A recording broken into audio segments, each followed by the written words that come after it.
everybody, it's Scott Steen with winnersandwhiners.com coming to you with part 2 of our Monday version of Today in Sports Betting, NFL style. And who better to style up the NFL than the guy that's up there in the wasteland of professional football. He is in New York. It is Scott Reichel. Scott, over under on the first time one of those teams wins a game. Only to the over. It's more fun that way. Oh my goodness. You're a Jets fan, right? Yes, and a Cowboys fan. Wow. Cowboys had a hell of a weekend.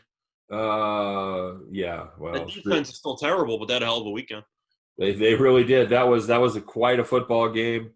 I read something that since whenever they started keeping track, like 1931, when they started keeping track of turnovers, the team that scored 39 points and did not turn the ball over, I believe they were 446-0. Scott, the Falcons were absolute trendsetters yesterday, not turning the ball over, scoring 39 points, and losing. Now, question for you is, if you're a Falcons fan, are you even mad or are you just impressed at that point? No, the answer is you're mad. You brought Dan Quinn back again. Congratulations. Your team still can't hold the lead. You can't even blame it on Kyle Shanahan this time. I'd maybe be interested in knowing who their special teams coach was, Scott, because that was absolutely ridiculous as they sat and watched that ball spin for the last 5 yards without hopping on it. Yes. Not knowing how those rules work. Yes, they could have decided to dive on it, or they could have just hoped it died at 8 yards, and that way it's an automatic penalty. But in those situations, you should probably be, at least considering to maybe leap forward and, grab the ball traveling at 1 mile an hour. But, a little more proactive. A little bit there. But, overall, Falcons are going to be the Falcons. They did cover. So I mentioned on Twitter how money poured into them in week 1. They got embarrassed, and then gambling Twitter just immediately just slammed them again for the second straight week. And it worked out. They ended up covering. But I don't even know how you like Atlanta to win games at this point. I thought it was ridiculous. We had the Cowboys to cover a short price on our play of the day. You turned the ball over 3 times in the first quarter. It's 20-0 in the first quarter, and yet it was around halftime, and I was actually thinking, the Cowboys kind of have a shot at this if they force some turnovers, and they kind of did because you had a couple of 4th and shorts around midfield that they got the Falcons into, and the Falcons just, ended up punting. But, Julio Jones drops that touchdown in his lap. That would have definitely put the game away, and a lot of stuff had to go right. But at the end of the day, the Cowboys made the plays to win, and they won. So that was definitely the game of the day. For the actual bettors, very good day for the public. Sportsbooks got killed. Of course, some spreads came back to bite the public, as Kansas City, as the main example there, who probably should have lost, ended up winning. But as a whole, the opening favorites on Monday or Tuesday or whenever the lines come out, there were 14 games. They went 14-0. No underdogs won. On the spread, of course, some of them covered, but for the sake of the money line, the favorites won every time, which means that the money line parlays all won, the teasers all won, the sports books got killed. That's how I would describe it. And I'm assuming that with a hefty profit from the public, they're probably landing with the Saints today, if I had to guess. It's a good question, because that line has been pretty static at 5.5 for a while, and it is it's a little bit juiced to the Raiders right now. Well, Michael Thomas being out, I think, definitely is a factor there. I think it was mostly an injury reaction, which I can't blame because Michael Thomas, is a top-tier receiver in the league. Didn't really do much in week 1. He did. And the Saints still scored 30-plus points. But, I know we're going to switch gears and talk about that. Was there anything that stood out to you in terms of the Sunday card? Injuries. Injuries is the key word. I can't argue with that. Yeah. As Saquon Barkley, he's done for the year. McCaffrey's also going to be out a couple weeks. Bosa's out for the year. Drew Lock went down with a shoulder injury. A lot of people collapsed, basically. Yeah, and Scott, are you like me? Do you kind of lay this at the feet of not enough training camp? Yeah, I thought that this season, particularly since I'm in a fantasy league, I thought that this year was a terrible year to do fantasy with. because I thought that every player was going to get injured. And so far, my doomsday prediction looks pretty accurate because people just keep dropping like flies. Yeah, I was surprised they held up as well as they did in week one. I thought this would be week one. Well, it really depends because some people, for my fantasy team also, like Kenny Golladay, he hasn't played. Right. I have him on my team. You have some people who just have, on one hand, been healthy. On the other hand, you have some people who also missed the start of the year because they got injured in the makeshift camp right before it. So right, and that happened. And I'll tell you a quick fantasy story. I know there's nothing more boring than listening to other people's fantasy teams, but I have Emmanuel. I had John U. Smith as my flex yesterday. I had him, and he was very good. And I changed him out at the last minute when Cortland Sutton ended up being able to go. Okay. So I put Sutton in there instead. That's fine. That's a fine move right there. John I don't even know what Sutton did, but I know Smith was fantastic. He had two touchdowns and 130 yards, I believe. Cortland Sutton, I believe he had 30 yards receiving, 3 catches. Okay, he's on the board. Yeah. So that's pretty much how my day went yesterday. Okay. My Chiefs were lucky to scrape by with the win. They were absolutely dreadful. Mahomes just ran for his life for 3 quarters until they finally learned how to block. Eric Fisher got beat a lot by Bosa. And on the other side, the very dependable Mitchell Schwartz was just abused all day long. So it was an ugly game for the Chiefs. Harrison Butker ended up kicking 3 50-yard-plus field goals at the end. Mm-hmm. Nailed all 3. Kicked a 53-yarder. Nope, had a penalty. Kicked the 58-yarder. Nope, there'd been a timeout. And kicked the 58-yarder again. So thanks, props to Anthony Lynn for giving him a chance to warm up and make sure he got better on each one of those kicks. I think what stood out to me the most, you mentioned injuries, was just awful coaching decisions all day. So many NFL coaches, I've noted what the hell they're doing. And it's really something else. You have Adam Gase, who is down 24-3 in the second half. It's 4th and goal at the 4. He kicks the field goal. You turn it from a 3-possession game to a 3-possession game. What are you, an idiot? Still need 3 touchdowns. Correct. And it's at the 4-yard line. No, we're going to kick it. I'm like, what are you doing here? But that's the Jets, separate category. Then you have the Anthony Lynn situation where he decides to punt it in overtime against Patrick Mahomes on a 4th and 1. You know, I had some people that my son was up in arms about that, as was my buddy here that we watched the game. You go for it. I disagree. They're at the 29-yard line. It doesn't matter. You haven't stopped Mahomes the entire 4th quarter. And plus, you also have a 6'5" quarterback who can probably get at least 2 yards at any QB sneak. Your quarterback's huge. It's not like you're going to like scramble a shorter guy in there to gain whatever. Herbert's a big dude. Yeah, I know, and I get the argument for it, and especially because that's exactly what happened. Yeah, they punted, and you're thinking, congratulations, Kansas City's about to go down the field and score. It's definitely tougher. They need the 4th down conversion, a 50-plus yarder, but I think anyone was shocked that Mahomes led them down the field. Everyone saw that coming. I think the most dreadful, there was a couple of dreadful coaching decisions. The narrow one last night was atrocious, but we'll talk about that in a sec. Yeah, well, that's what I was going to bring up was the 4th and 1 throwing the deep pattern. That was 3rd and 1. That was 3rd and 1. Or well, on 3rd and 1 they did that. That's right. That was atrocious. You did that. You assumed they're going to go for it on 4th down, and then they didn't. And I'm like, what are you doing? What are you doing? I don't get it. You know, they had success running the ball all night long. And do you have any thoughts on the Belichick play call at the end? Yeah, I thought it was dreadful. I thought, number one, I thought the motion absolutely telegraphed where that play was going. They send the tight end in motion from the right to the left, and then they switch the back from the right side to the left side.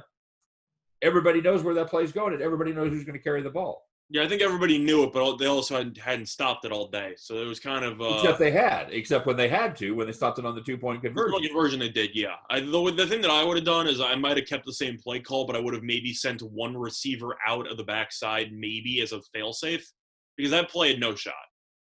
No. You can tell 1 second after snapping the ball that New England's offensive line got absolutely manhandled on that play. Yeah. And Newton had no alternative. I can't blame Newton for that. He tried to dive from the 3-yard line, which was hilarious because he flipped over. He wasn't even close. But you have to have at least a fail-safe option as some backup tight end goes into the end zone. Do something. Yeah, we had a premium play on that, and I thought we were beat. I thought when they could On what? On Seattle or New England? we had it on Seattle to cover. Oh, okay. And I thought we were done. I thought we were dead in the water. I thought we were dead in the water on the 2-point conversion, and then they stopped that to keep it at 5 because we had it at 4. Mm.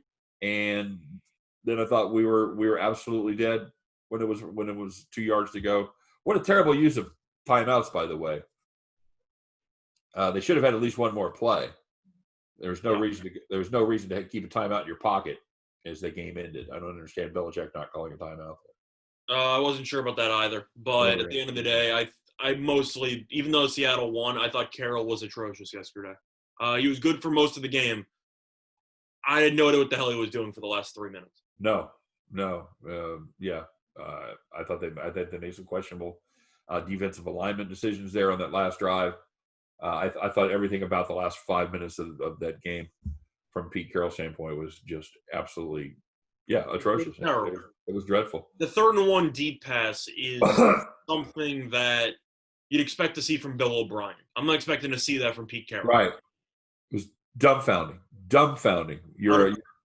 You need a yard for the win. Well, you need a yard. Let's chuck it 45. Like, no, that's not exactly a good recipe right there. No. Well, Russell Wilson throws the best deep ball in the NFL. No, Wilson's great. I acknowledge that. He's my vote for MVP, and I'm hoping he wins the MVP this year. But that doesn't change the fact that the play call itself is just stupid. You can't chuck the ball 40-something yards when you need 1, especially if you're not trying to score a touchdown.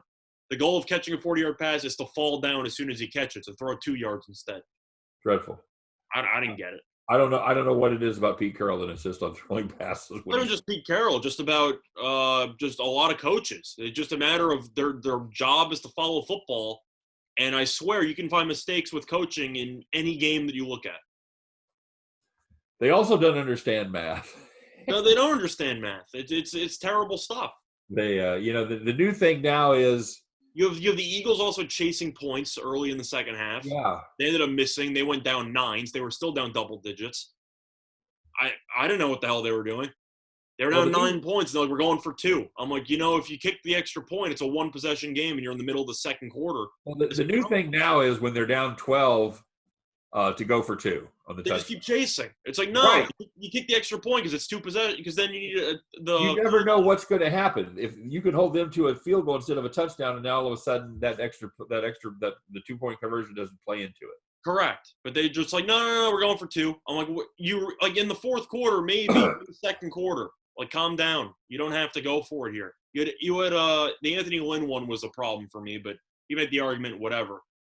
Then again, there was some decision-making from some quarterbacks that were also terrible. You had the Herbert interception, which was an absolute joke. Guy had 10 yards of wide-open real estate in front of him on 3rd and 1 and decides to chuck it into double coverage midfield. You kept waiting for him to make a rookie mistake. I thought first of all, I didn't like Herbert in college. I thought that he was another Trubisky, where he was just a very hyped-up prospect who has awful decision-making. I thought he looked pretty good yesterday. But then he made that 1 interception. I'm thinking, that's the Herbert I know. I saw that throw 30 times in Oregon. I know that throw. Yeah, big arm, small brain. Yeah, it was not good. That was not good. You had a couple of really bad plays. But overall, the better teams seemed to win as the favorites won every single game. Right. And, just a lot of really bad coaching. Not a ton of surprises. Maybe Jacksonville being competitive there. Maybe Tennessee – not quite as good as we thought. I really wasn't that surprised because Tennessee was missing a ton of people. They were missing a bunch of people on their defense. A.J. Brown didn't play as their best receiver. Doesn't change the fact that Jacksonville's defense is garbage. They gave up 4 touchdowns to Tannehill.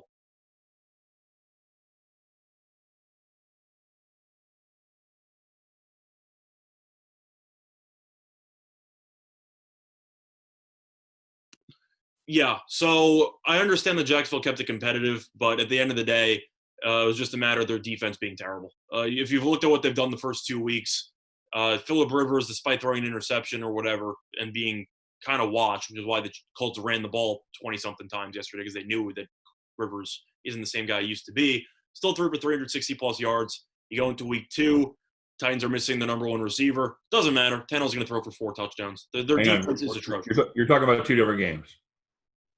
What do you mean? Tennessee, Jacksonville, and the Rivers playing against the Vikings. No, that was intentional because Rivers in week 1 against Jacksonville still threw for 360-something yards. So I'm saying that in both games, Jacksonville's pass defense was awful, and they can't stop anybody. So my argument there was that even though Jacksonville's offense looks pretty good with Minshew leading the way, that defense is so bad, like beyond terrible. And I'm going to lean to that on Thursday night. Spoiler alert, I'm going to end up looking for that matchup. Looking forward, you get Fitzpatrick versus maybe Fitzpatrick Jr. and Gardner Minshew, and just have both of them slugfest on Thursday night, which I'm hoping for because it should be fun. Well, see, I'm not going to. I'm not going to. I don't know that I can go along with that, Scott. This is a Jacksonville defense that gave up 123 yards on the ground, including just 84 to Derrick Henry on 25. I said pass defense. They gave 231. They have 4 touchdowns. 230. Okay. They have 4 touchdowns. They have 4 touchdowns, no picks. They forced 0 turnovers the entire game. Well, that's a problem, but I mean, you can't. I don't know. I just don't think that the numbers stand out that they're that dreadful of a defense. No, they may be. From a pass defense perspective, I think they are. Okay. But that's just my opinion. Then again, your number 1 corner is a rookie. So, yeah, their secondary is not exactly ideal after they traded A.J. Boye and their starting safety. But they've been competitive. I'll give them props for that. I still think they're going to be terrible. But, 4-12, still definitely a shot. You're not buying a Minshew mania? I love Minshew. I think he's a great quarterback. It's just a matter of that defense still leaves a lot to be desired. And James Robinson is, I'd say, a decent running back, but I don't know if he can hold up for an entire season. Nobody's ever heard of him before. Yeah, that's there's a lot of question marks there. Plus, all it takes is one injury to an offensive lineman, and then next thing you know, the offense doesn't look so hot. So there's a lot that can go wrong, but I think the one quarterback who got exposed the most and people aren't talking about because they're kind of expecting it is Kirk Cousins. Dreadful day, Scott. I read a stat. I guess his QBR rating was of course that's like saying ATM machine. His QBR was, I think, like 20. I'm shocked that he even reached 20. He was terrible. He went 11 for 26 with 3 interceptions. Fun fact: if he'd have gone 0 for 26, his QBR would have been about 30. So you would have thought it was a Monday night as badly as he played. It was terrible. Vikings 0-2. Not looking good, man. Not looking good for Skull Nation up there. The Colts rebounded nicely after a dreadful performance against Jacksonville, putting up 28 points without a couple of key players there. They did it. I know Paris Campbell got injured. Taylor took the reins. He completely just destroyed everyone. I know that he only averaged about 4 yards per carry, a little bit less. He's good. He's really, really good, Jonathan Taylor. And yeah, for future prop bets, you might want to just bet on him to score a touchdown every week because he's going to get in at least once. The Colts in the red zone after Rivers threw another red zone interception, they're just going to pound the rock every play in the red zone. I think you have to because Rivers can't stop turning it over.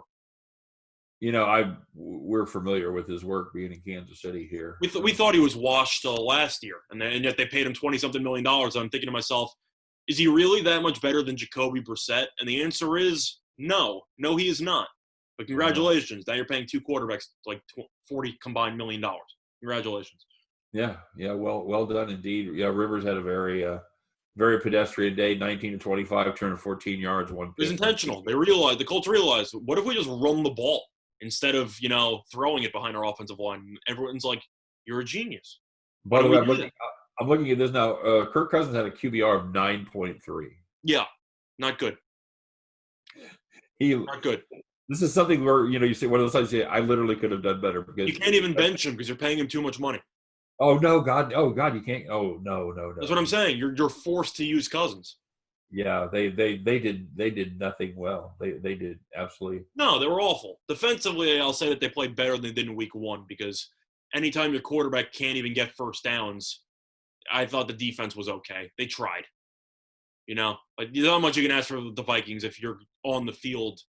If the offense is lasting maybe 2 minutes tops per drive. Like, I can't blame the defense there. That's just not your fault. Yeah. I think you'll agree with that. Oh, you wear them down. You're gassed. There's nothing you can do. The offense couldn't sustain drives. But anyway, I think that's enough on the recap. You want to switch gears, talking about Monday night?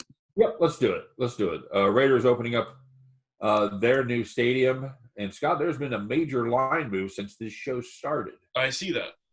The Saints are now 4-point favorites, down from 5.5 earlier in the day. And that begs the question, how come? What have we has there been some injury news here on the Saints, Scott? I'm going to check Twitter right now, but I wasn't aware of anything happening. See what you can find, because it has come down from 5.5 to 4. The total has remained the same at 48.5. Scott, this might be a different game if there was actually people. Oh, I got bad news for your fantasy team, by the way. Cortland Sutton tore his ACL. Oh, that's fantastic. That happened it was reported 6 minutes ago. So now you can use Jonnu Smith. I just see McCaffrey's out 4 to 6 weeks. Yeah. People are just going to keep getting killed, man. It's just a matter of no training camp, no whatever. Barkley has a confirmed ACL. Even the Colts secondary, Malik Hooker has a torn Achilles. He's out for the year. A lot of players dropping like flies. It's going to be an ugly year, man. It's going to be an ugly, ugly year. It's not great. So nothing on this Saints-Raiders game. I don't see anything right now. So maybe somebody just threw a massive, massive bet over the last, 10 minutes. But well, and I will say, that's not one of those difficult moves going from 5.5 to 4. You're not going through any key numbers or anything. So I think 5.5 to 4.5 is not a big deal. I think reaching 4 is somewhat. 4 is a semi-key number. You go 17-13, 21-17. There's some 4 totals that make it not quite a key number of 3 or 7, but 4 is right up there. I would call it the third most important number. Yeah, I'd say so. Of course, you got 7-3, those numbers, but 4 is an important one. So the fact that it reached 4 and not 4.5 is a sign that a lot of money poured in on the Raiders. Truth is that a 5.5, which was the number we had when we started the show, I was leaning Las Vegas because I thought that was too many points. But at 4 now, I'm kind of tempted to pull the trigger on the Saints. 5.5, I like the Raiders. I just thought that was too many points, especially with New Orleans missing the number 1 receiver. And the fact that I know Vegas isn't going to have any fans there, but they tend to play better. At least, I don't know if you can say that they were going to play better in Las Vegas because they were really good in Oakland. And you could say, well, they're good at home field. Previously, yeah, there's no fans, so you don't have to deal with the black hole. I don't know what to think of this game. The only thing I know is that you have no fans in attendance. The Raiders might be missing the number 1 receiver in Henry Ruggs, who might not play. We still don't know if he's going to play or not, but he's injured all the time. Besides Josh Jacobs and Waller did nothing in week 1, is anybody on the Raiders offense worth a damn? Genuine question. I think Renfro's a decent slot receiver. They've got Rodney Hudson's a good center. They got him as a good center. They got Brown as a good tackle who might not even play. He's doubtful. His backup is doubtful. That's what I'm saying. So you have some offensive line issues there. The Saints are missing Thomas, but Thomas didn't do anything in week 1. They still scored 30-something points. Yep, 3 catches. I think he had 3 catches for 8 yards, if I'm not mistaken. That's what I'm saying. So the Saints still scored 30-plus points. I don't know if anybody on the Raiders can guard Kamara. They're going to try to put Littleton on him, I guess, but you also have to worry about Jared Cook. You have Emmanuel Sanders. Traquan Smith's a decent depth receiver. I'm going to go with the Saints. I think 4 is just – I think if there were fans in attendance, I would take the Raiders. But with no fans, I got to assume New Orleans is going to treat this as we're the better team, deal with it. Yeah, I mean, the Raiders just don't have any targets. I mean, they've got, Brian Edwards, Hunter Renfrow, and Henry Ruggs. You're not a fan of Jason Witten running at 2 miles an hour for 1 catch for about 3 yards? I honestly, until this moment, looking at their depth chart, was not aware he was on the team. Yes, he's not on the Cowboys anymore. He's a good blocker, so that helps with Josh Jacobs. But the issue you have is, what if the Saints just do what they should do, which is collapse the box and take advantage of the injured offensive line the Raiders have? And the point is, I don't know what the countermeasure is there because I don't know who on the Raiders can actually get open. They don't have one. I'll tell you what I do like here, Scott. I like the under. I think this is going to be a ball control kind of game. I think the Raiders are going to give Josh Jacobs the ball 25 times. They should. I don't think he's going to have a ton of success. He didn't get 100 yards last week. I think he had 20. He had 23 carries for. He had 3 touchdowns, but he only had like 90 yards, I think. Yeah, I don't. Yeah. He had less than 95 yards. So. Yeah, Kamara kind of was the same way. He had a lot of carries, not a lot of yards. I think both these teams. Kamara was awful on the ground. Like Jacobs was averaging around 4 per. Kamara was averaging about 1 per. He couldn't run the damn ball. I know between these two teams, they ran the ball 65 times in week 1. I would still lean to the under as well. Now I know that the line has dropped from 51.5 to 48.5, but at the end of the day, with the Raiders having offensive line issues, with Michael Thomas not playing, I still think the Saints offensively should be able to put up 28 points or even more. It's mostly just the fate of the Raiders offense. You know, honestly, I really don't want to get involved with the under with the Raiders defense, backing them. I would just take the Raiders team total under. Because with that offensive line issue, the Saints defense, people can roast Brady, and Brady didn't look good against Carolina either. But people just thought, Brady's bad, team's screwed, whatever. I'm realizing, you realize that the Saints defense is actually pretty good. Very good. Nobody gives them credit. Especially with an injured tackle now, you might have to worry about Cam Jordan against a backup type tackle. Right. That's a problem. Yeah, they're very good. They're very good run defense. They were fourth last year against the run. They haven't given up a 100-yard rusher since 2017. Plus, the Raiders are just a good under team. I know that the defense isn't good at all. But for a team total perspective, they're a good team total under team. I know week 1's an exception, but Carolina's defense might be one of the worst defenses in the entire league in week 1. The Raiders don't, once again, same as last year, don't have a big play guy. You can make the argument Ruggs is the big play guy, but he's always injured, and I don't even know if he's going to play. Nope. And other than that, who else is here in your receiving core? Tyrell Williams is out for the year. He's not playing. You got Renfro. You got Waller, who is, good tight end, but whatever. Gruden's system is mostly kind of West Coast style, where it's just like, we're going to throw the ball 5-6 times at a time, and each of their drives takes about 7 minutes. So there is a good chance the Raiders will have a 7-minute drive for 15 plays, look really good, settle for a field goal at the 20-yard line. And what's going to happen at least once in this game. Yep, 21.5 is their number. I think that's the number was. What's that? What did you say the team total was for 21.5? 21.5. I'm trying to think how that makes sense mathematically. Under three touchdowns or less. 27.5. No, I'm saying 20. Okay, I guess that makes sense with the Saints being favored by about 5. I'm still going to lean under there. I think that if you're leaning under and you're leaning to the Saints still performing well offensively because the Raiders' defense stinks, I'm just going to fade Derek Carr in this offense, who I think are going to struggle against a New Orleans defense that's underrated, that has a pretty good pass rush, and the fact that the Raiders are having some offensive line concerns. So my main lean there, or if I was going to play this with the addition of the play the day video that I made a couple hours ago, I'm going with the Raiders team total under, because I think that they should finish with around 17. All right, very good, Scott. I've got a theory on this. This is the first time that we've really we've seen a game in Vegas, and I think this sauna over there. I think this is Vegas people waking up and making their bets on definitely possible. You used to see that with the Golden Knights, in hockey, where they would get slammed on the money line, etc. Definitely a good theory. How do you think high heat plays a factor into any overs or unders, or no? Because it's supposed to be 96. What's inside? Is it fully inside? Yeah. They're not going to leave the roof open? No, I don't think so. I don't know. Did they have a moving roof? I'm assuming they do. It's in Vegas. Wow. It never rains in Vegas. Yeah, but it's always 1,000,000 degrees. I thought it might be retractable. All right, now I want to know. I think it matters, right? Because I'm assuming with the sauna temperatures, they should be playing indoors. Well, it's a dry heat, Scott. Sure. Tell you what, I was in Vegas during the summer a couple of times. When it says 110 degrees, I don't care if it's dry. I don't care if it's moist. It's hot. That's all I know. It's hot weather. A comic friend of mine used to do a bit about dry heat. Says, you know what else is dry heat? An oven. An oven is dry heat too. Mm-hmm.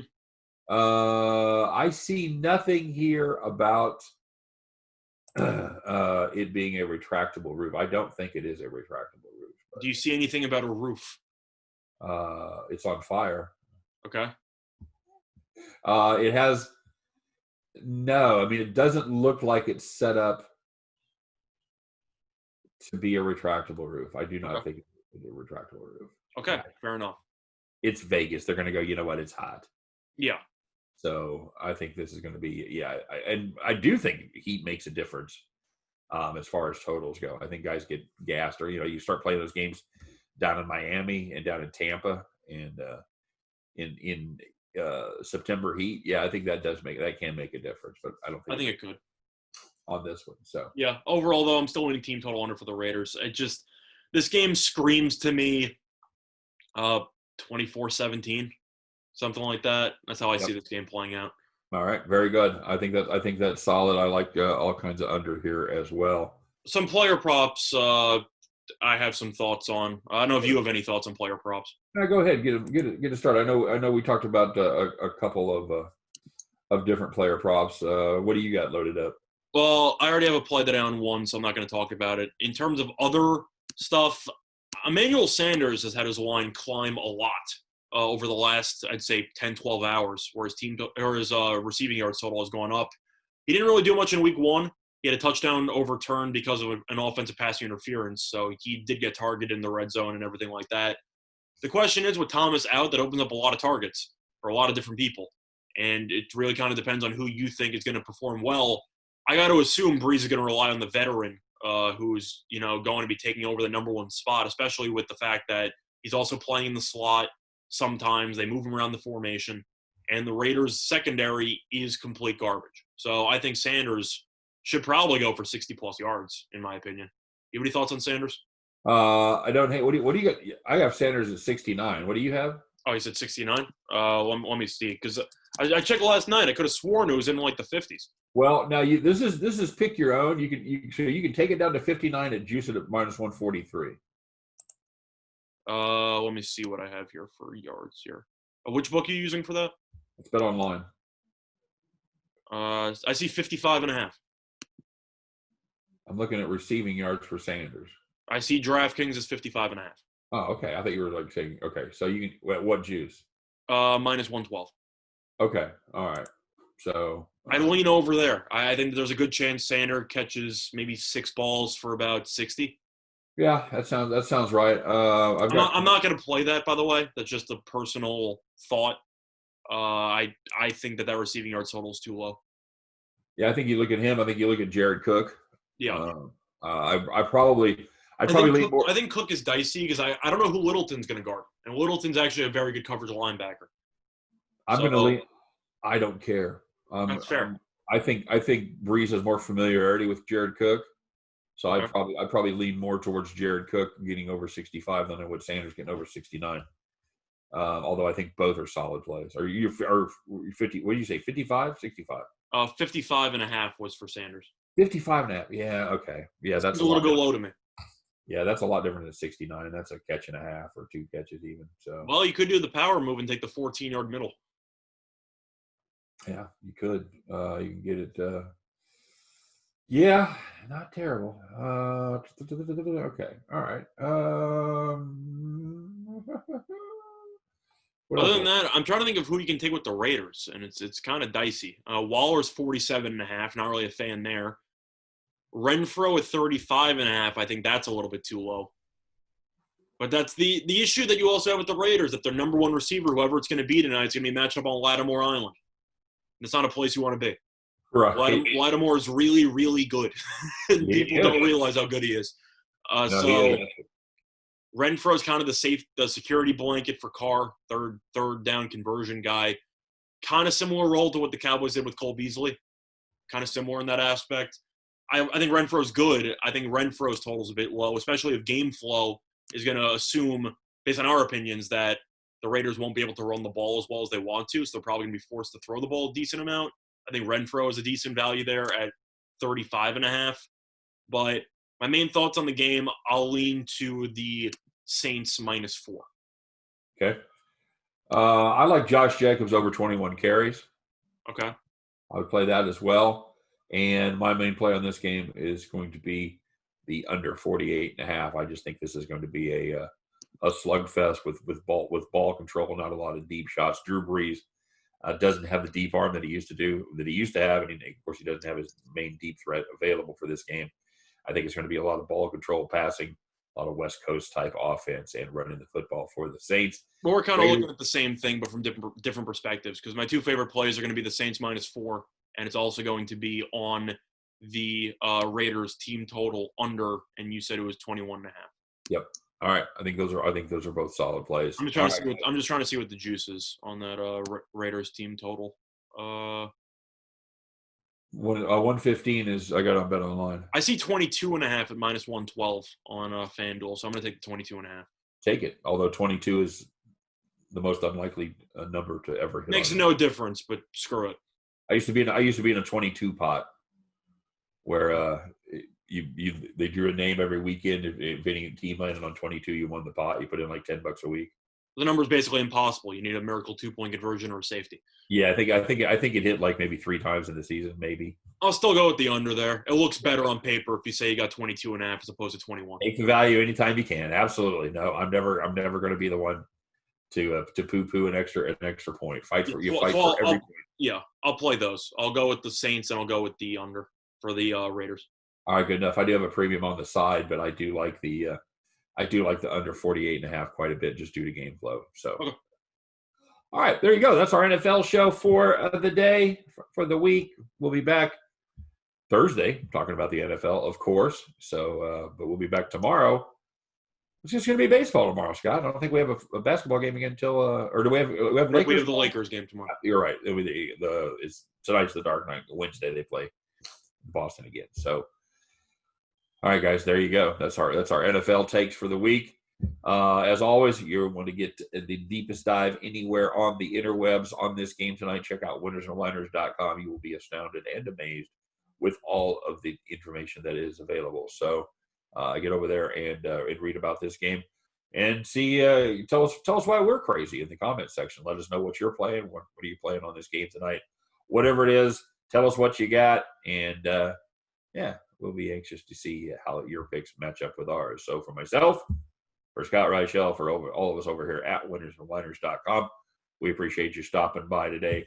Hope you cash a ton of tickets tonight, and we'll see y'all back at the window. You guys, thank you very much for watching.